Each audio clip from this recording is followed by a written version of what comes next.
The Buriganga River flows along the southern edge of Dhaka, Bangladesh's bustling capital city. Once a shimmering artery of life, it served as the beating heart of trade, transport, and culture for centuries. Today it stands as a haunting example of what unchecked pollution, industrial greed, and governmental neglect can do to a natural treasure. What was once a source of fresh water and food now flows black and toxic, a silent grave for aquatic life and a living hazard for the millions who still depend on it. Centuries ago, the Buriganga was the lifeline of Dhaka. It was clean, abundant with fish, and lined with vibrant communities that thrived on its banks. Merchants used its waters as a trade route, carrying textiles, spices, and goods across South Asia. It was not just a river, it was a source of identity. The name Buriganga itself roughly translates to Old Ganges, hinting at its deep historical and cultural ties to the Ganges river system. In the early days of Dhaka, locals swam freely in its cool waters, women washed clothes along its banks, and fishermen returned home with nets heavy with fresh catch. Children played in the shallows, unaware that one day, this same river would become too poisonous to touch. The turning point came with Dhaka's explosive urban and industrial growth, particularly after Bangladesh's independence in 1971. Factories began to appear along the riverbanks: tanneries, textile mills, plastic plants, dyeing factories. Most had no wastewater treatment systems, and day after day, they poured their toxic waste directly into the river. Households added to the problem. As untreated sewage from millions of residents flowed into the water, the Buriganga became a dumping ground for garbage, for chemicals, and for human waste. No one realized just how quickly the damage was building. Today, the Buriganga is no longer a river of life, it is a dead body of water. Its surface is often thick with oily films, garbage, and floating debris. The water is jet black, the result of decades of industrial dye, heavy metals, and rotting organic waste.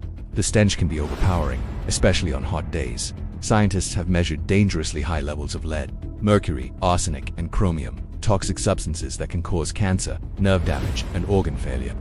There's almost no oxygen left in the water, meaning fish and other aquatic life cannot survive here anymore. The once abundant fishing industry of the Buriganga has collapsed, leaving thousands without livelihoods. For those who still work or live along the banks, the river is a constant health risk.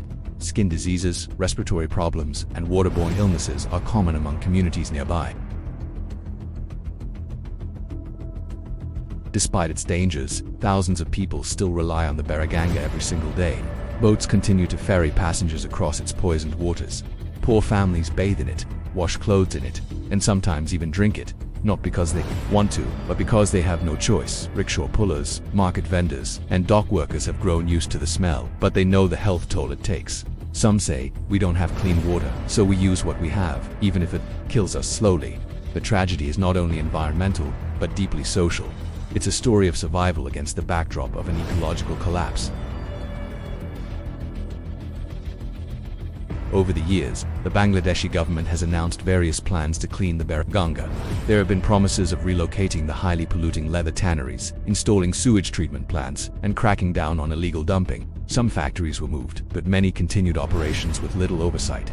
Even when crackdowns happened, enforcement was weak and corruption often undermined progress. Environmental groups have filed lawsuits, and courts have ordered authorities to act, yet the river remains black and toxic. The truth is that cleaning the Buriganga would require not just one-time actions, but long-term, expensive, and politically difficult reforms. So far, these have been more talk than action.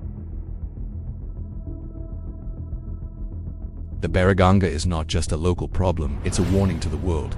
Around the globe, many rivers are heading toward the same fate. From the Yamuna in India to the Citarum in Indonesia, industrial growth and population pressures are killing waterways faster than we can save them. The Buriganga shows us what happens when environmental protection is ignored for too long. Recovery becomes incredibly difficult, if not impossible. Experts say it's still possible to revive the Buriganga, but it would take a massive united effort. This would mean enforcing strict waste treatment laws, relocating heavy industries far from the river, dredging toxic sludge from the riverbed, and giving nature time to heal.